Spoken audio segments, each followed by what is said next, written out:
Hi and welcome. I'm joined by 4 Eurovision fans ready to discuss one of this year's Eurovision entries. My name is Charlotte. I'm from Denmark. I'll be your host today. Now, let's meet our panel of Eurovision fans before we start talking about the Estonian entry. Hi, my name is Alberte. I'm 21 years old and I've been watching Eurovision since 2010.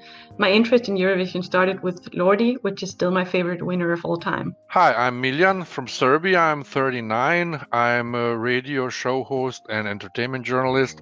I also sing in choirs and compose choral musics, and I have podcasts, one of them being about Eurovision. Hi, I'm Craig. I'm from Australia. I'm 43. Been into Eurovision since 2006. Was lucky enough to go live in 2014, unforgettable, and just love everything about the festival. My name is Sara and I'm from Sweden. I've been following Eurovision since 1999. I turned 32 in a couple of weeks and I work as a teacher in music and English. And yes, I teach my students about Eurovision. The song we'll be talking about today is from Estonia.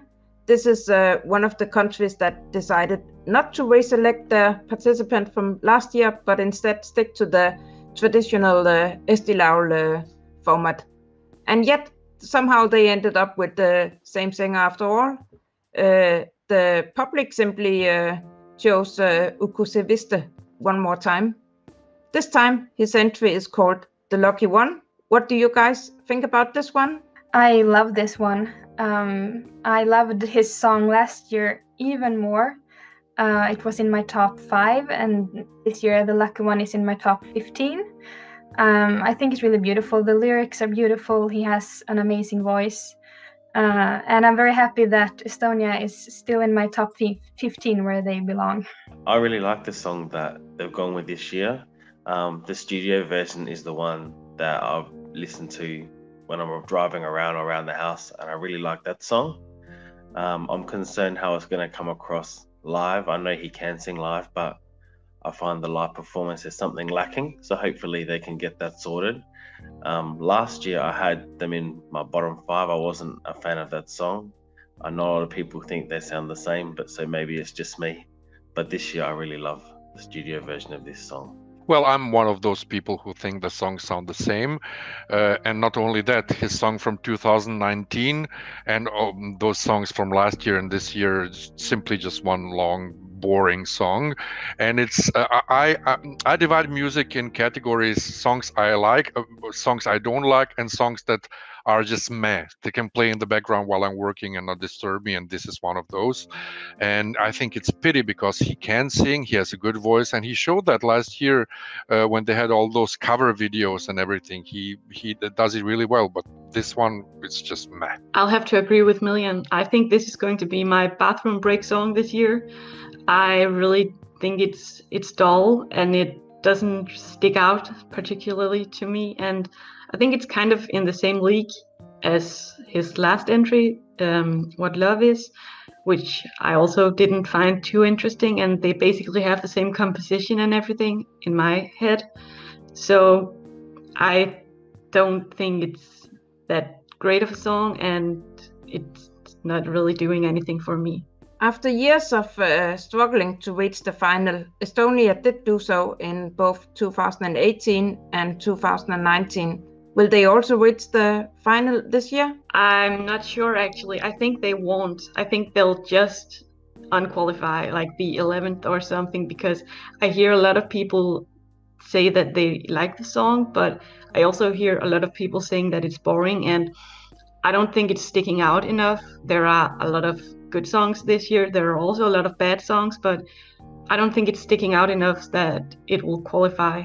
I don't think it will qualify. It's simply too forgettable. No one will remember it after all those other songs in the semi, so no. So as much as I really love this song, my concern is that a lot of people are saying they like it. And in Eurovision, you either have to love a song or hate. Like, if you hate the song, it doesn't matter, because only people that love the song will vote for it. And I just don't think enough people will love this song. They might vote for 2 or 3 songs, and by the time they get to this one, they go, oh, that was nice. So even though I love it, I don't think it will qualify. Yeah, I'm afraid too that they won't qualify. And I'm thinking about what Craig said before about the live performance, that we need to see something spectacular, I think, and very strong performance for it to go through. As much as I love it, I don't think this song is strong enough to actually, be a safe qualifier. So, like someone else said, maybe right outside of the top 10. If we do talk about the performance in the national final, then they use that trick with cutting to the video. That is something which is debatable whether or not that would be allowed for Eurovision. It was debatable with Lorraine's Euphoria, where she cut back to something that happened a few seconds ago. But this is actually to a video performance. I don't think that would be a problem. I mean, you had it in Tamta's performance. You had the repeat frames, and with Viktor Krone, when he sang for Estonia, you had that virtual shot of him. Remember, it was pre-shot, so he only sang live. I don't think that would be a problem, but I still don't think that could save the song. Actually, I don't think Eurovision audiences like performances that look like a video, let alone be really a video. Remember Sweden and Benjamin Ingrosso. It looked like a music video, and nobody for the audience didn't like that. Well, we'll have to see what Estonia come up with live for this one. I myself, I quite like this song. I enjoy hearing it, and I like watching the video, but I have a hard time remembering it. So I actually do get your views. This could be an issue at Eurovision, and with the fear of televoters experiencing the same, I'm afraid Estonia won't qualify this year. If we use the Eurovision scale 0 to 8, 10 and 12 points to rate this song, I will, however, give it 7 points because I do actually like the song. What do you guys think? How many points for Estonia? I give the song 8 points. It's not perfect, but I love it. 8 points. Every now and then a song comes along and you can't justify your score, and you usually wouldn't like that song. And this is that song for me. So this, I give a 10. Compared to all songs, it would be a 0, but on its own, I'll give it just 1 point. I'm gonna have to give it 3 points because I don't think it's terrible, but I do think it's forgettable. Does anyone have something they would like to add regarding this year's Estonian entry? Only that I'm happy that he actually gets to go to Eurovision. It's fascinating that both Estonia and Lithuania chose to keep their national selections, and the same artist went through once more.